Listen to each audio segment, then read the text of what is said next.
Bom, boa noite a todos. Muito obrigado pela presença de todos aqui. Boa noite também àqueles que vão assistir mais tarde, né, em outra oportunidade, né, a presença aqui também. Vamos chamar o nosso irmão Borges para fazer a prece inicial.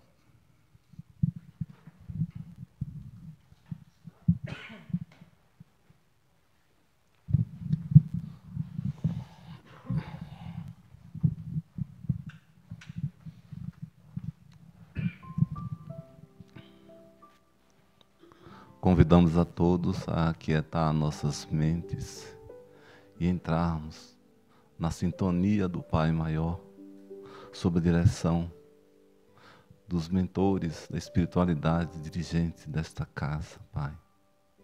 E que a paz do Divino Mestre seja recebida por nossos corações, para que sigamos na harmonia da vida, Pai.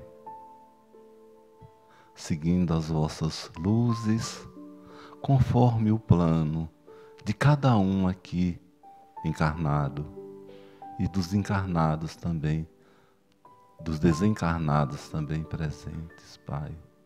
E que confiantes na Tua luz, no Teu encaminhamento e nas Tuas palavras orientadoras, Senhor, possamos aprendermos a cada dia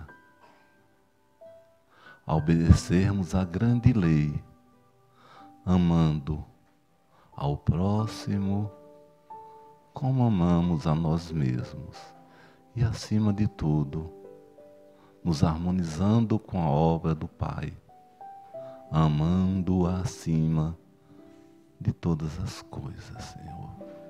Abençoa-nos nessa noite. Abençoa-nos e abençoa particularmente a nossa palestrante, que vai nos trazer essas palavras a partir do vosso Evangelho. Que assim seja.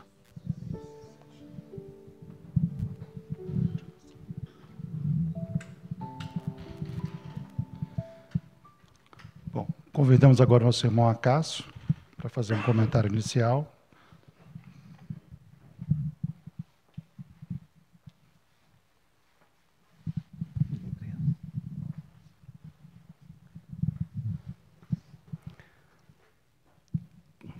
Caríssimos irmãos do Ideal Espírita, boa noite.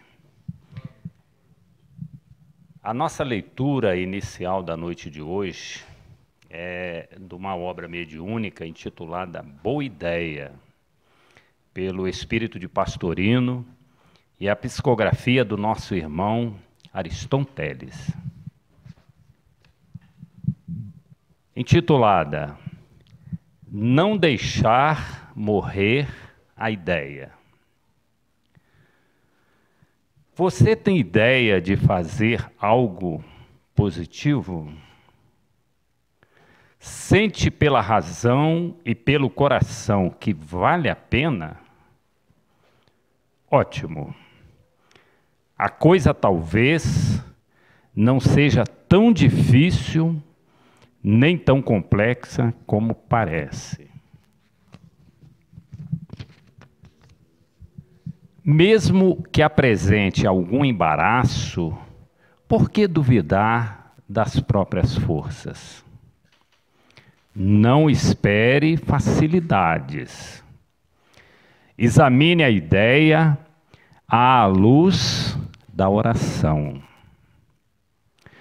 Se tem procedência, não deixe a oportunidade passar.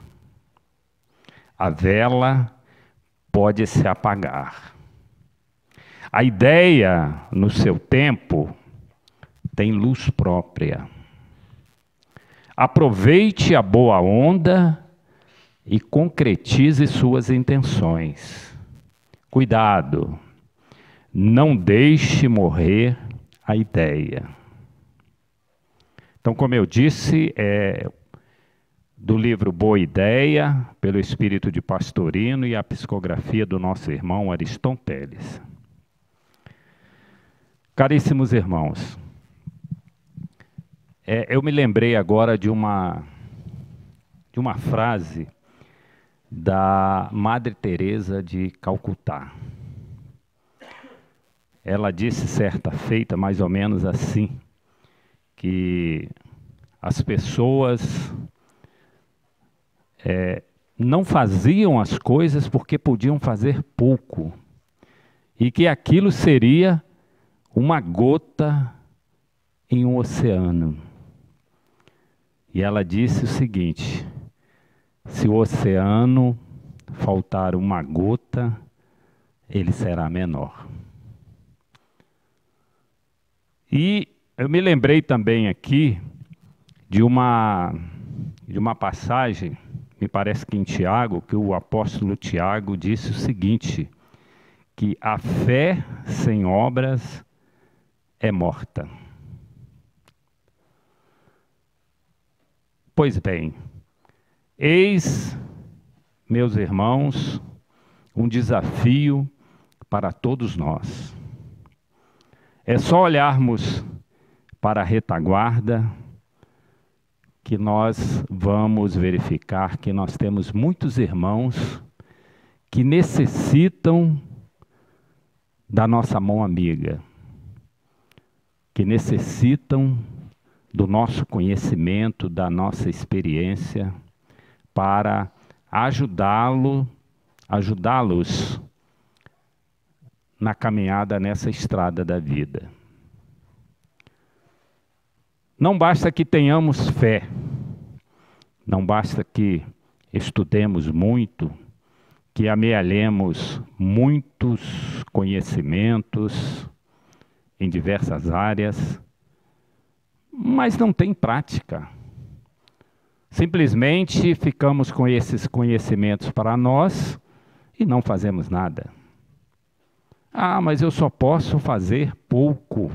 O que eu posso fazer é muito pouco diante de tudo isso que eu vejo aí desse mundo com essas necessidades. Sim, mas se cada um fizer um pouco, quando nós juntarmos tudo isso, nós teremos muito. Então, não basta que creiamos nos ensinamentos de Jesus, que tenhamos fé. Nós temos, sim, que ombrear com Ele na construção da terra que Ele prometeu aos mansos e aos pacíficos, na terra regenerada. As dificuldades do caminho serão muitas, muitas. Como a própria lição aí diz aí, não espere facilidade. Serão muitos, obstáculos serão muitos. Agora, para vencê-los, paciência, perseverança e caridade. Caridade, indulgência para com os nossos irmãos ainda no caminho, que ainda não conhecem os ensinamentos de Jesus. Ou se conhece, não internalizaram e, em consequência, não os vivenciam. Então, ombreemos com Jesus para com Ele construirmos a terra regenerada. Muito obrigado.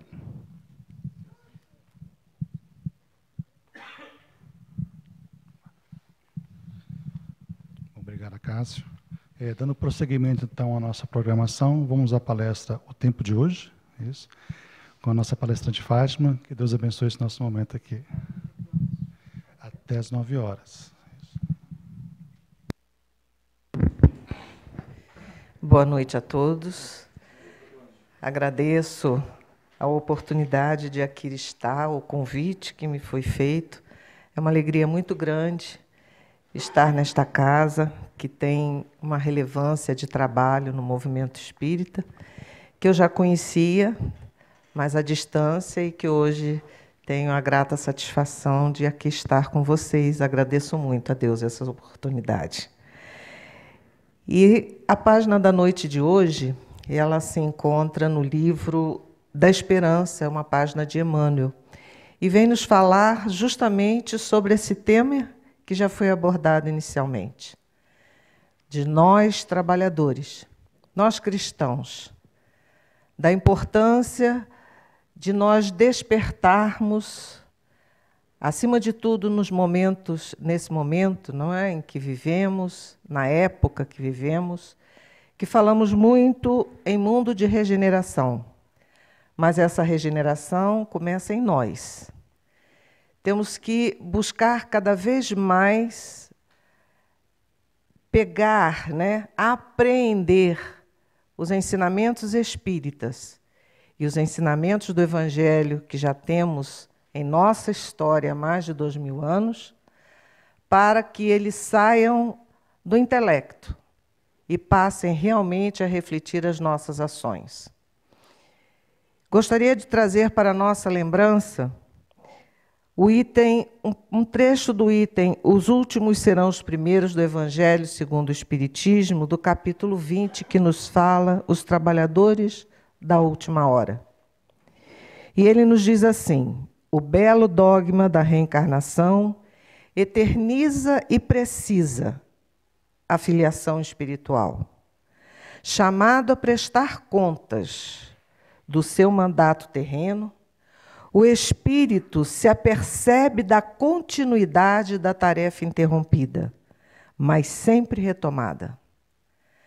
Nós, quando adentramos de retorno ao plano espiritual, lembramos, recordamos das nossas propostas para a encarnação e vemos que não conseguimos cumprir a tarefa que aceitamos e desejamos retornar.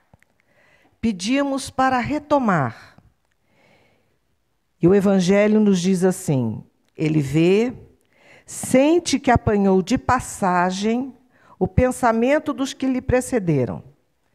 Entra de novo na liça, no trabalho, amadurecido pela experiência para avançar mais.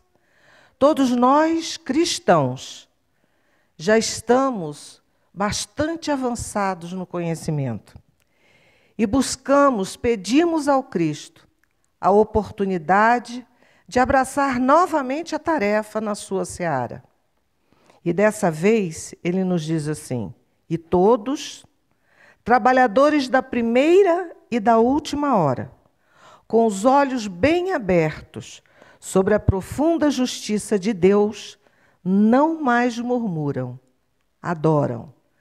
Mas adoram não no sentido beatífico, não mais adorar a Deus como figura, como um ser humano, antropomórfico, mas sim a esse ser supremo, ao Criador, onde cada vez sentimos mais de perto nos impulsionar para a frente e despertar em nossos corações e em nossas consciências o compromisso assumido com Jesus de tarefeiros da sua seara. Acima de tudo, nós, espíritas, não somos melhores, mas somos mais responsáveis. Porque quando adentramos a doutrina espírita, já temos uma história dentro do Evangelho do Cristo, para que possamos aprender com mais profundidade e não mais repetir as passagens, mas lembrar delas para que possamos vivê-las em nosso dia a dia. E é Emmanuel que tem este trabalho belíssimo de traduzir o Evangelho de Jesus de uma forma mais papável, mais palatável, de forma em que nós realmente saibamos utilizar, como fazer o que viemos repetindo e ainda não conseguimos aprender, de fato, este processo. Emmanuel, então, nos diz: hoje é o tema fundamental nas proposições do tempo. Ontem, retaguarda, amanhã por vir. Hoje, no entanto, é a oportunidade adequada a corrigir falhas havidas e executar o serviço à frente.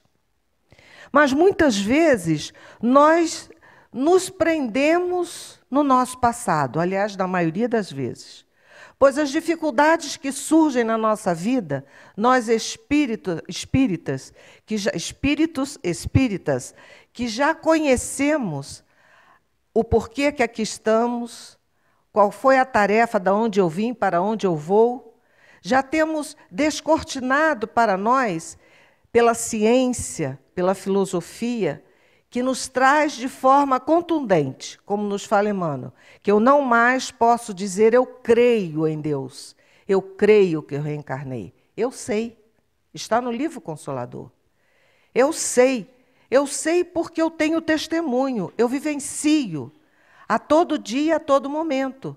Se eu pego o aprendizado e passo a observar e passo a ver nos sinais e no nosso dia a dia tudo aquilo que a doutrina nos traz, comprovando a nossa pré-existência e a nossa continuidade de vidas, onde vamos e voltamos, com a proposta de cada vez mais nos melhorarmos.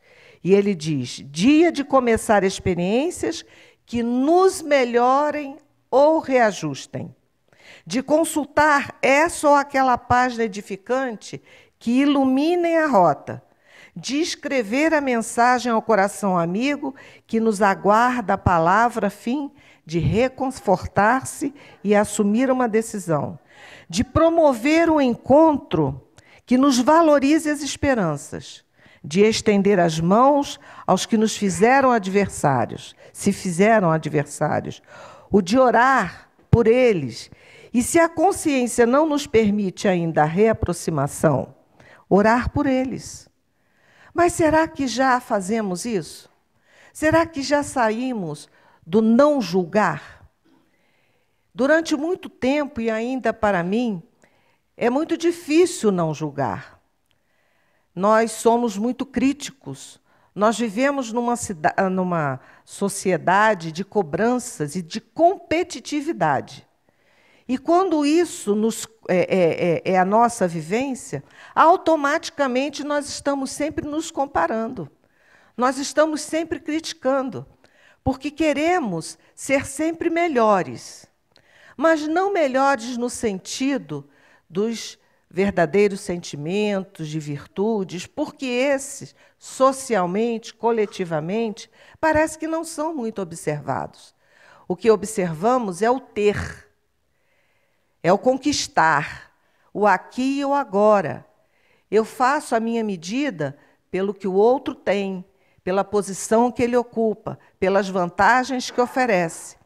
E eu me perco na parte material e me esqueço de que eu sou um espírito e que eu estou num processo evolutivo e que tudo isso que me é ofertado é me dado por misericórdia divina para que eu evolua, para que eu utilize da melhor forma em favor daqueles que estão à minha volta. E quando se fala em aquilo que eu tenho, eu não falo em bens materiais. Eu falo naquilo que eu detenho, que é de mim. Aquilo que eu já possuo de bom.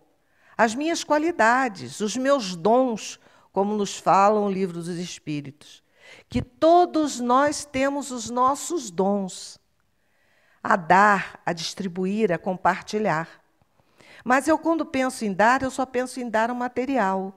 O material é um meio para que eu possa expressar e ter um meio de me aproximar do outro. E esses desafios do nosso dia a dia, que chegam para fazer com que cresçamos, despertamos. Mas, na maioria das vezes, esse reajuste, né, que se apresenta em nossas vidas, nós consideramos como, estou pagando, eu fiz isso, eu estou hoje, eu devo ter feito isso ou aquilo com essa pessoa, que hoje é o meu cadinho. Por quê? Porque nós temos ainda no nosso pensamento uma história religiosa de penas, de castigo, de pecados, em que eu tenho que pagar. Então eu trago para a doutrina espírita que nos esclarece, nos mostra que é um processo diferente. Deus não nos cobra. Deus não quer a nossa dor. Ele quer a nossa evolução, o nosso crescimento.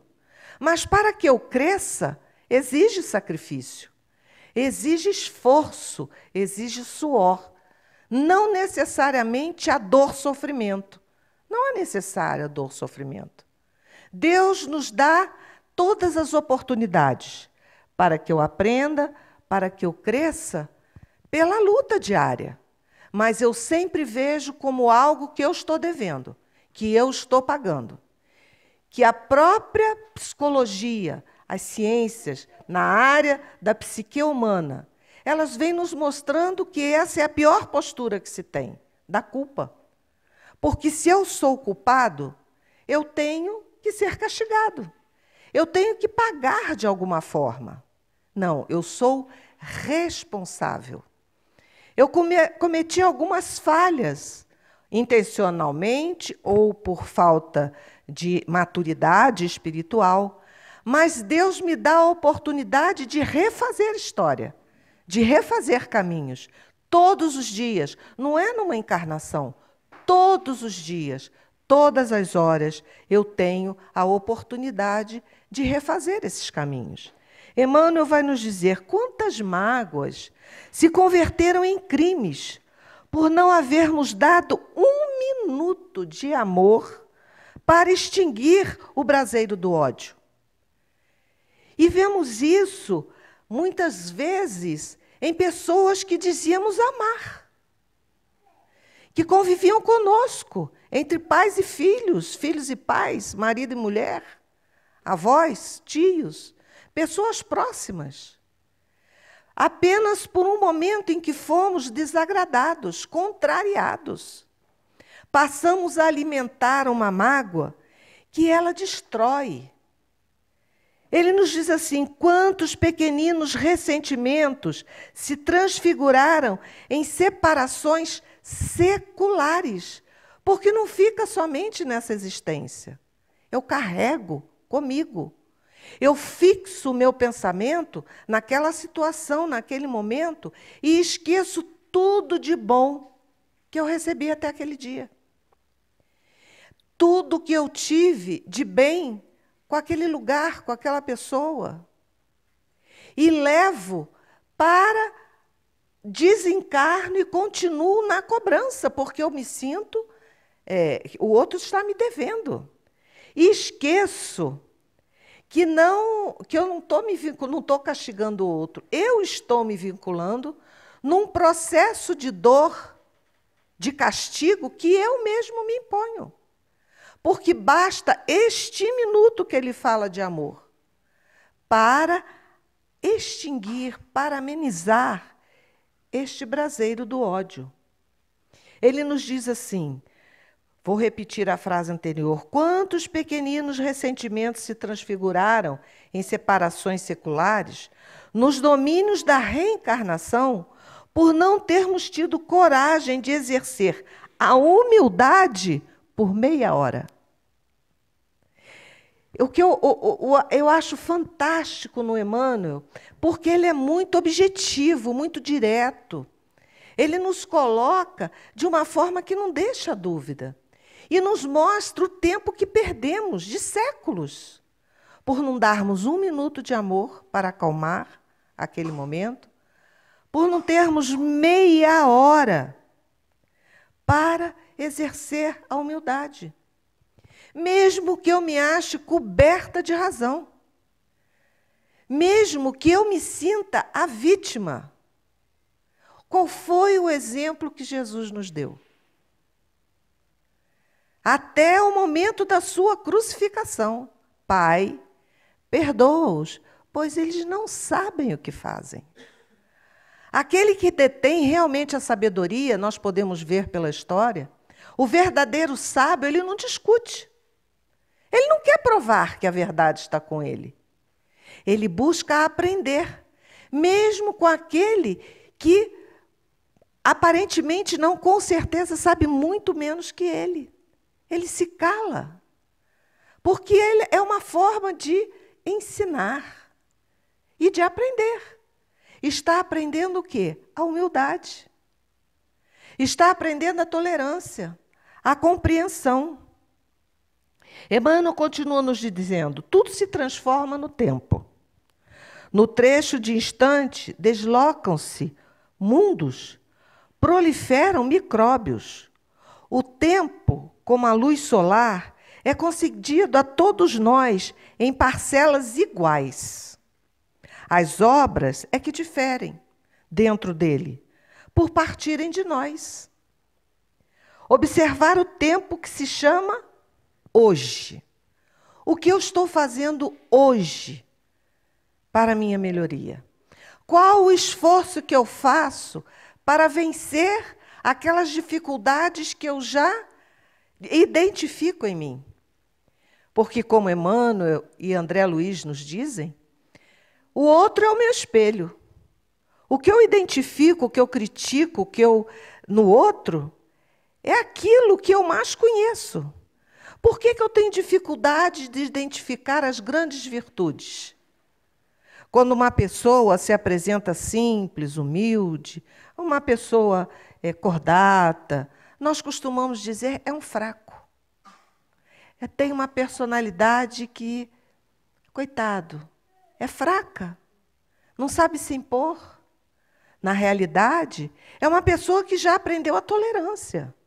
Já aprendeu que não precisa mostrar aos outros que ele é melhor em nada. Ele é. E temos aí o exemplo de tantos personagens na nossa história, o modelo e o guia, como nos fala a espiritualidade da codificação, é Jesus.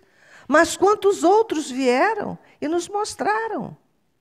Francisco de Assis, o nosso Francisco Cândido Xavier, a nossa irmã Dulce, Gandhi, quantos personagens!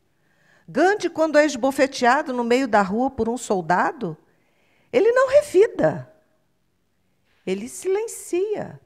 E o soldado esbofeteia ele de novo e diz, homem fraco, onde está a tua coragem que não reage?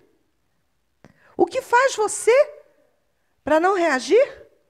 E ele diz, é este que está pendurado em seu pescoço, no crucifixo. Ele é o meu modelo.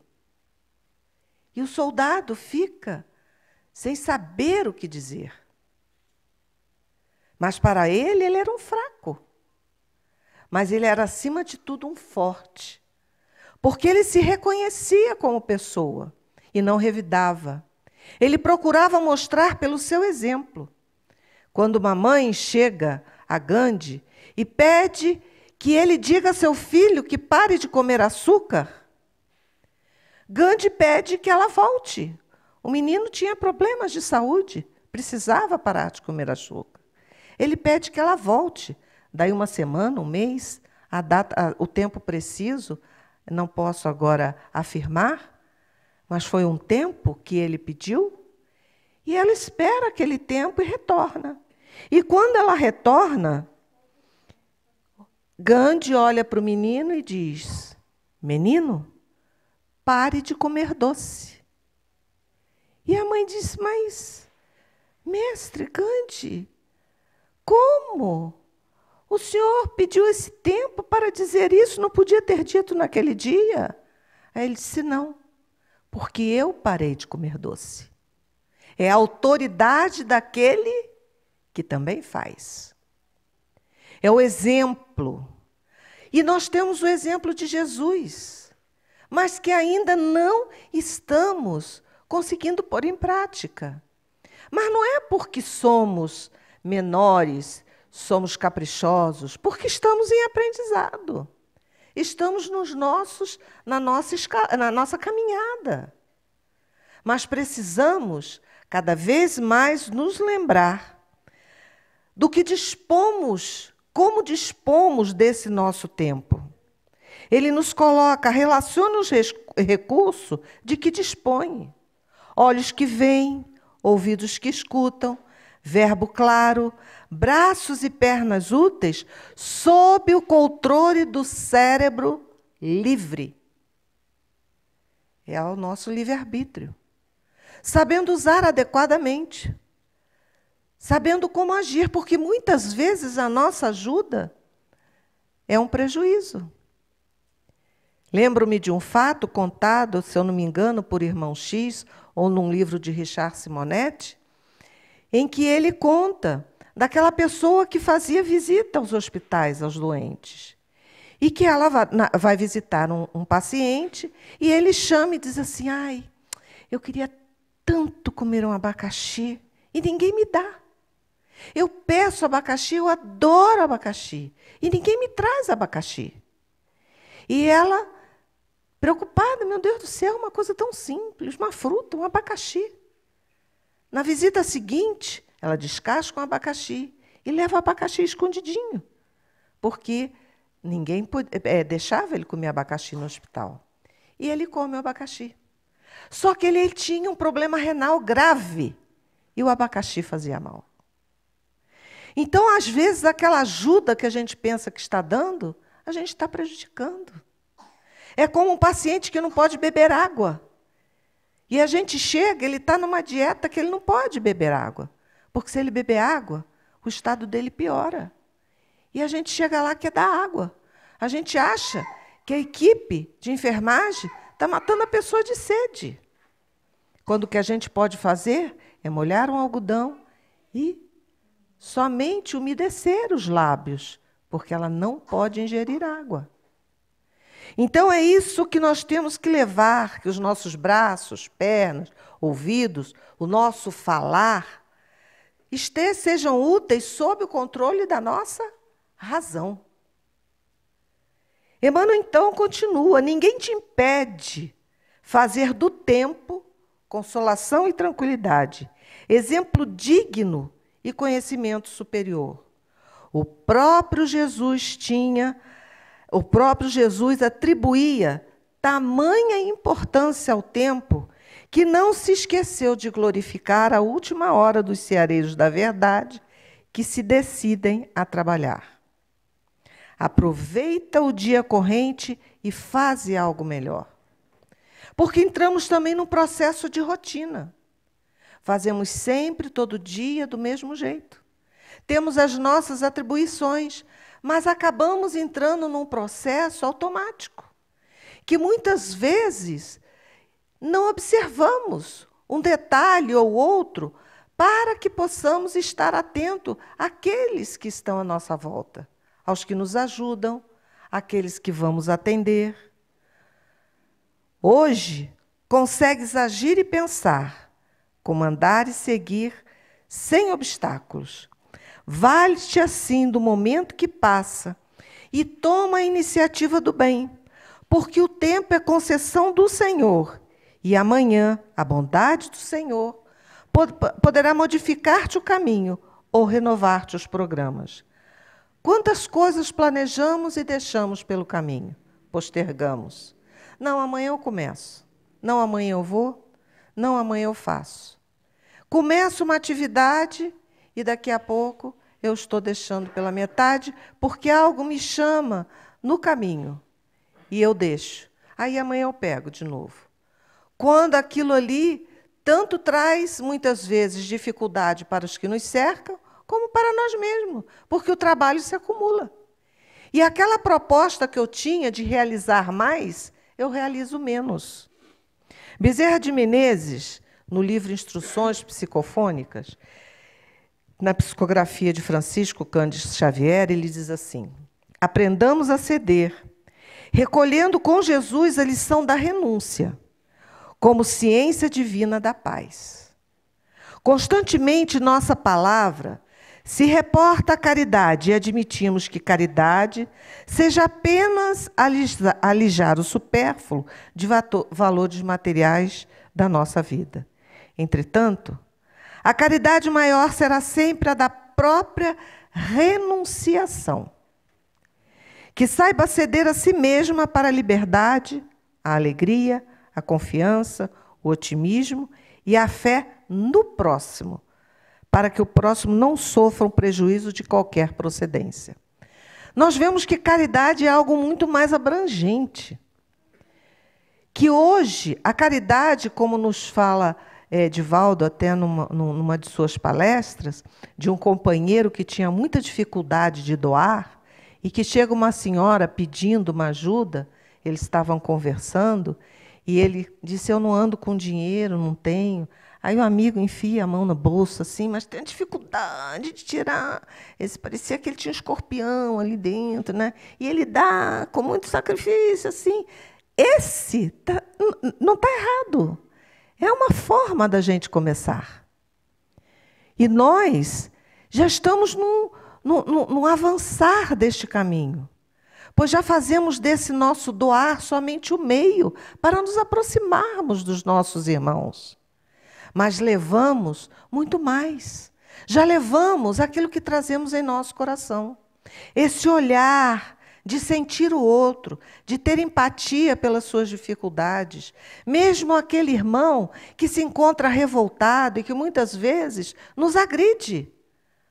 Porque o irmão está tão em desequilíbrio que mesmo dentro de nossa casa, de nossa convivência, nos agridem quando desejamos auxiliar.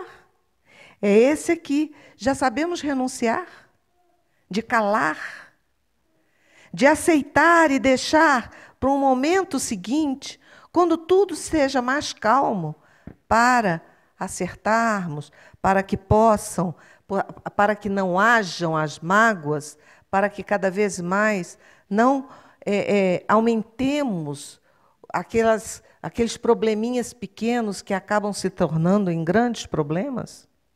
Como exercício incessante de autoburilamento, nos fala Bezerra de Menezes, é imperioso ceder diariamente de nossas opiniões, de nossos pontos de vista, de nossos preconceitos e de nossos hábitos, se pretendemos realmente assimilar com Jesus a nossa reforma no Evangelho. Nos dias de hoje, o que nós vemos mais? A intransigência, por pontos de vista. Porque eu sou desse time e você é daquele. Se briga, se mata. Porque eu gosto desta filosofia e você gosta daquela. Porque eu sou desta religião, meu Deus é melhor do que o seu. Porque na política os meus ideais são esses e os meus são aquele. E eu quero transformar o outro para a minha ideia. E não adianta que eu não vou mudar.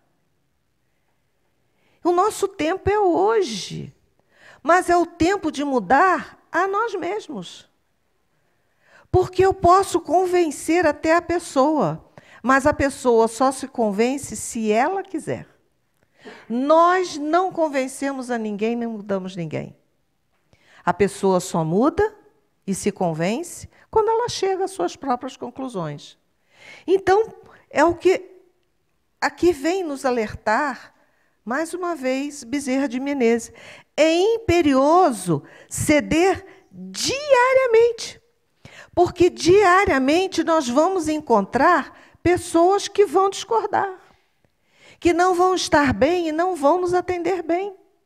E eu vou dizer, nossa, que pessoa mal educada, mas que pessoa desagradável, como é que vem me atender dessa forma?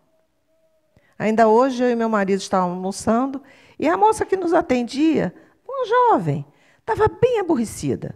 O boa tarde dela era quase assim, está fazendo o que aqui agora, né? Está me fazendo trabalhar.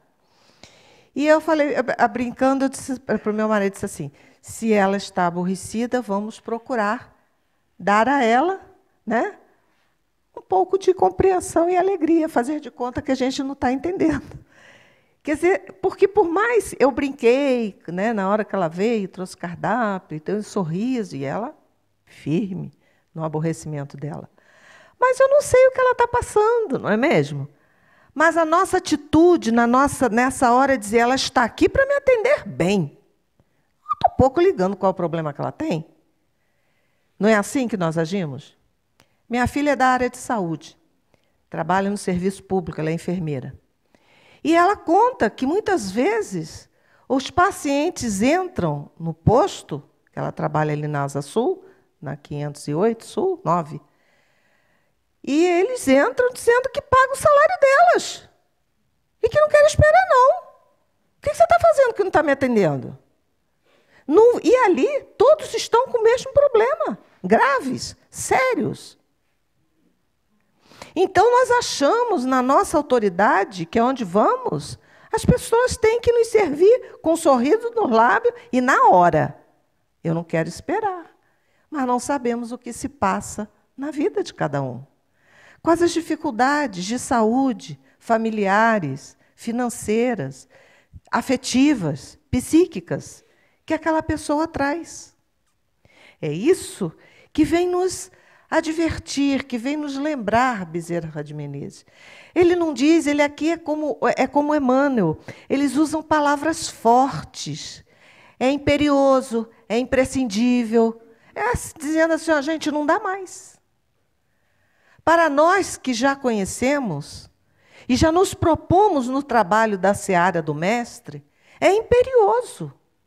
Não dá mais para ficarmos brigando, tentando mudar o outro pelos nossos pontos de vista, pelaquilo que eu acredito, pela maneira que eu faço.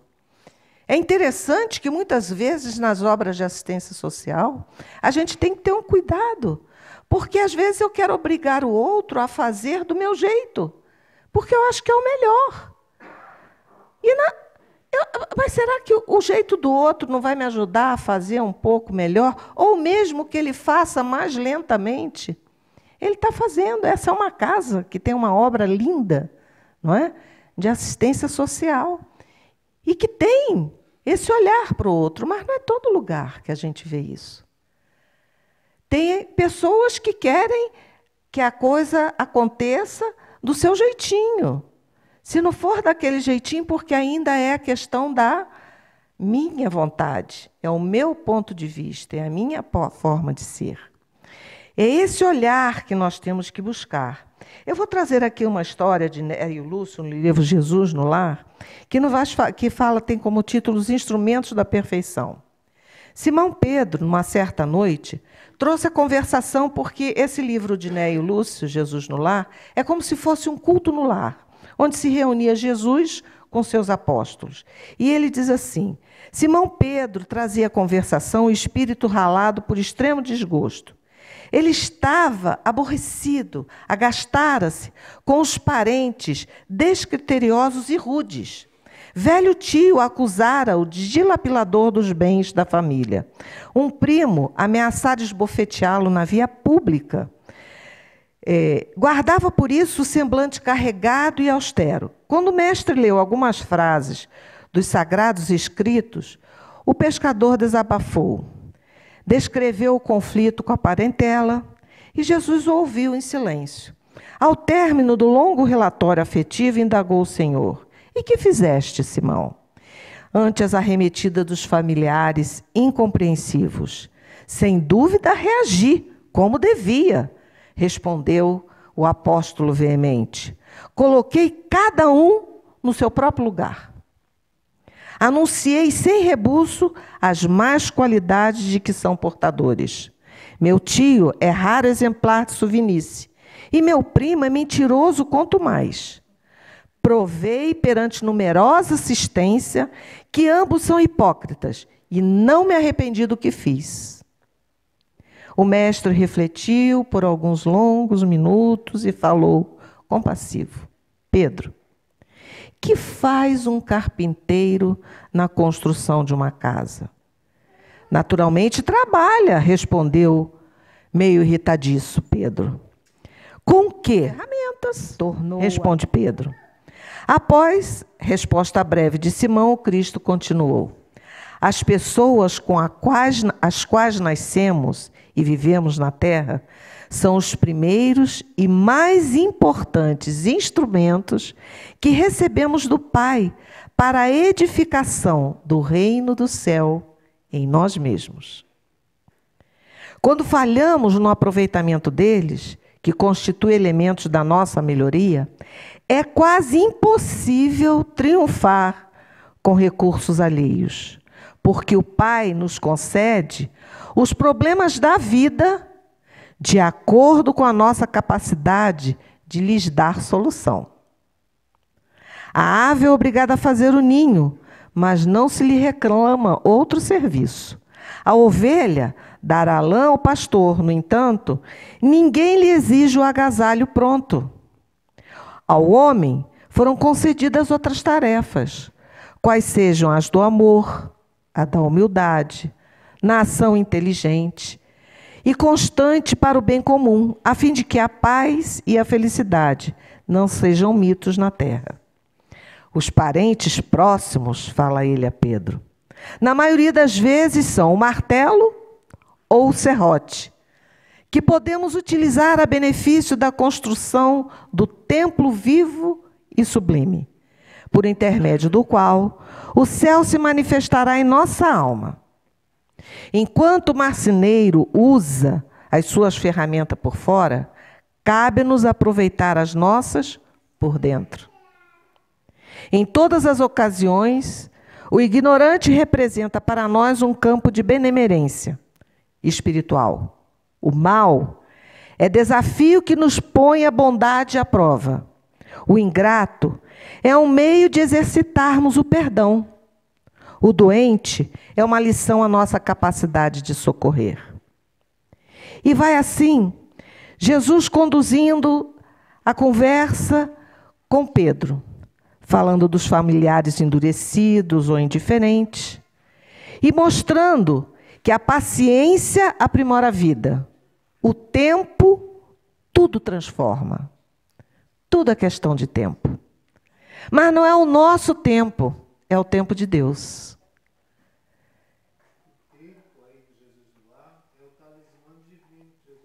Exatamente. É exatamente esse talismã que nos é ofertado para sabermos bem utilizar. Em nosso favor, porque quando nos melhoramos, melhoramos o próximo. Melhoramos o ambiente à nossa volta. Como é que o doente pode ser ajudado se ele reclama o tempo inteiro? Se ele não toma a medicação que lhe é indicada? Se ele não faz as orientações que o médico lhe diz? E reclama, e reclama, e reclama. Como é que eu posso receber do alto o benefício divino se eu estou sempre pedindo e me sentindo vítima? Se eu não me coloco na posição de perguntar por que eu estou passando por esse momento? Qual a lição que a vida me traz neste momento? O que eu tenho que aprender com esta situação? Nós só queremos ajuda, nós só queremos o resultado. Queremos ficar bom sem tomar o medicamento. E a vida, o tempo, nos oferece essa oportunidade, é o remédio do reajuste. Jesus fala a Pedro: se não ajudamos ao necessitado de perto, como auxiliaremos os aflitos de longe? Se não amamos o irmão que respira conosco os mesmos ares, como nos consagraremos ao Pai que se encontra no céu? Depois dessa pergunta, pairou no ar, naquela modesta sala, né, um silêncio expressivo que ninguém ousou interromper. E é Bezerra que continua, então, nos dizendo: é porque vivemos desprevenidos, gastando a esmo a oportunidade de servidos, obtidas no mundo com o corpo denso, somos colhidos pela transição do túmulo, como pássaros engaiolados na grade do próprio pensamento, que, como falei anteriormente, da mágoa, do rancor, que levamos para a vida futura, para o plano espiritual, reencarnamos no mesmo processo, porque tudo mora na nossa mente, no nosso pensamento. Pensamento e Vida, livro de Emmanuel. Ele nos fala na sua introdução que é uma pálida, né? Ele está trazendo uma pálida, porque era o que nós podíamos conseguir entender, cartilha de orientação para aqueles que estão reencarnando, da cartilha que nós estudamos no plano espiritual, quando aceitamos reencarnar. E ali ele vai nos falar da importância da nossa vontade. Tudo está na nossa vontade e no nosso pensamento. O pensamento cria, o pensamento modela, para o bem ou para o mal. E a minha vontade impulsiona o meu pensamento para essas construções. É o que Emmanuel, é o que Dr. Bezerra vem dizendo aqui. Somos engaiolados na grade do próprio pensamento, porque ficamos naqueles velhos hábitos, nos velhos pontos de vista. É necessário esquecer para reviver, nos fala Dr. Bezerra de Menezes. É imprescindível, olha as palavras, é imprescindível o desapego de todas as posses precárias da estação carnal da luta, as quais nos paralisa o anseio de progresso em seculares reparações. Não há libertação da consciência quando a consciência não se liberta. Se eu continuo alimentando o meu passado, porque fizeram isso comigo, fizeram aquilo, minha infância, minha adolescência, meu pai errou, minha mãe errou, pai e mãe não acertam 100%. Não tem como, porque são espíritos em evolução. E não há pai e mãe, claro, somente aqueles que têm um processo de desequilíbrio psíquico, né, grande, que faça algo para prejudicar seu filho. Ele, quando está ali educando, ele está cobrando, ele está achando que está fazendo melhor. Quando chega na idade adulta, ele se dá conta, pô, não deveria ter feito isso, mas já fez. Cabe a nós entendermos que também foi educado naquele processo e que repetiu o que aprendeu. Ele não fez porque não nos amava. Por isso é imprescindível que nos desapeguemos dessas coisas que trazemos, porque o passado deve servir de base para eu prosseguir. O que eu fiz de errado? Onde eu me equivoquei? Onde eu deslizei? Onde eu caí? Vou evitar repetir. Tendo consciência, como nos diz Joana de Ângeles, que eu preciso do auto-perdão. Entendendo que posso cair de novo. Mas que eu tenho que levantar e prosseguir. Insistir no desejo de crescer e de me melhorar. Não há cura para as nossas doenças da alma quando nossa alma não se rende ao impositivo de recuperar a si mesma. Quantas pessoas têm problemas de saúde físico e acham que só o medicamento em cima da geladeira, em cima do armário, sem tomar, vai resolver. Toma 1, 2 dias, aí larga. Aí reclama, o remédio não fez efeito. Fez o tratamento completo? Não. Imagina isso na recuperação da nossa alma, de nós, almas encarnadas. O medicamento é a nossa encarnação. São os desafios, são as vicissitudes, são as provas. As expiações são escolhas nossas. Por mais difícil que seja a situação e o desafio que se apresente, eu não devo olhar como expiação. Pode ser? Pode, mas pode ser uma prova. Vamos lembrar do livro Renúncia, de Alcione. Ela vem para uma reencarnação para auxiliar aquele ser amado, o Carlos, que acaba falindo de novo. E ela sofre um processo de todo o círculo familiar próximo que lhe fere de uma reencarnação dolorosa. Ela e a mãe dela. Ela não estava espiando nada, já era um espírito evoluído. Ela veio para auxiliar. E nós ainda trazemos dessa ideia do nosso passado religioso que eu estou espiando. Eu pequei, eu tenho que pagar. Não. Eu posso estar num processo difícil, familiar, de saúde, reencarnatório, porque é a minha prova. É o meu ensinamento, é o que eu preciso aprender. Nós teremos outro ânimo para olhar. Porque quando eu olho que é cobrança, é expiação, eu sou vítima. Eu mereço castigo, eu me acomodo e não luto. Mas quando eu vejo aquilo como um desafio do meu processo evolutivo, eu vou adiante, eu busco saídas, eu busco soluções. Porque quando está tudo bem, no mar de rosa, o que a gente faz? A gente descansa. Quando é que nós somos criativos? Vivemos aí, 3 anos de pandemia. A criatividade bateu para que a gente pudesse se comunicar, para que a gente pudesse solucionar problemas, para que a gente pudesse ver os parentes, para que pudesse ajudar o vizinho. Quantas coisas evoluíram com a pandemia, em termos tecnológicos, que não podíamos imaginar, era caríssimo falarmos com qualquer pessoa à distância. E hoje é baratíssimo. Basta você ter um celular, não te cobram nada. Mas foi o quê? A dificuldade. Então, eu vou encerrando aqui com palavras de Emmanuel, no livro Vinha de Luz, que diz assim: cada espírito possui o seu reino de sentimentos e raciocínios, ações e reações, possibilidades e tendências, pensamentos e criações. Nesse plano, o ensino evangélico pode exteriorizar-se em obras imediatas. Bastará que o aprendiz se afeiçoe ao mestre. Enquanto o trabalhador espia questões do mundo externo, o serviço estará perturbado.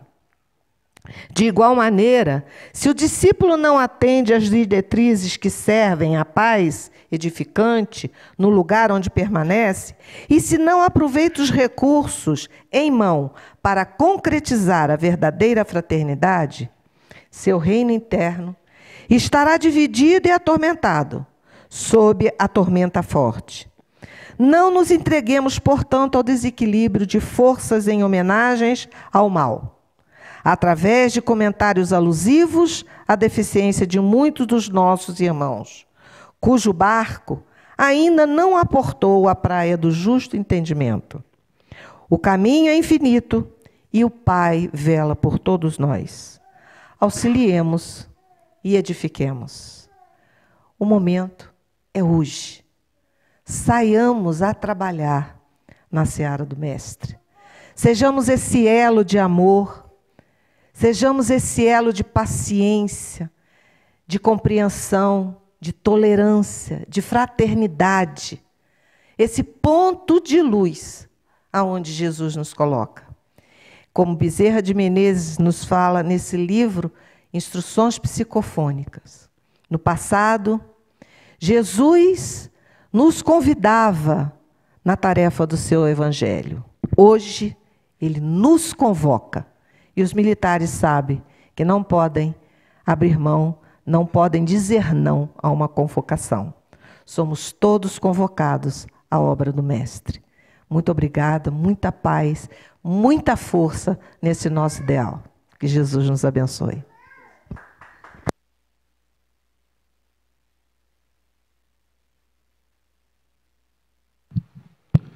Muito obrigado, Fátima, pelas palavras, pela reflexão. A gente sempre tem de agradecer pelo presente do dia, né? Todo dia a gente tem uma oportunidade de fazer de novo, fazer melhor do que fizemos ontem, de tentar novamente aquilo que a gente não conseguiu fazer ontem ainda, né? Essa tomada de consciência, ela nunca é fácil, né? Mas ela é necessária. Hoje de tarde, por acaso, a gente conversou um pouquinho sobre isso, né? No nosso grupo de estudo do Pedro Baldi, falando sobre a necessidade de passar novamente por várias situações, reviver várias situações até aprendermos, até nos curarmos, até nos modificarmos. Então, a gente passa 1 vez, 2 vezes, 3 vezes, e vamos passar quantas forem necessárias, né? É importante que, como você disse, né, nosso Pai não tem pressa com isso, né? Ele tem toda a paciência do mundo com a gente, né? Muito obrigado.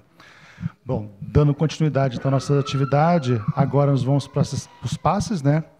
Pedimos que os médios se dirijam à sala de passes ao fundo. E aqueles que quiserem ficar ao final para pré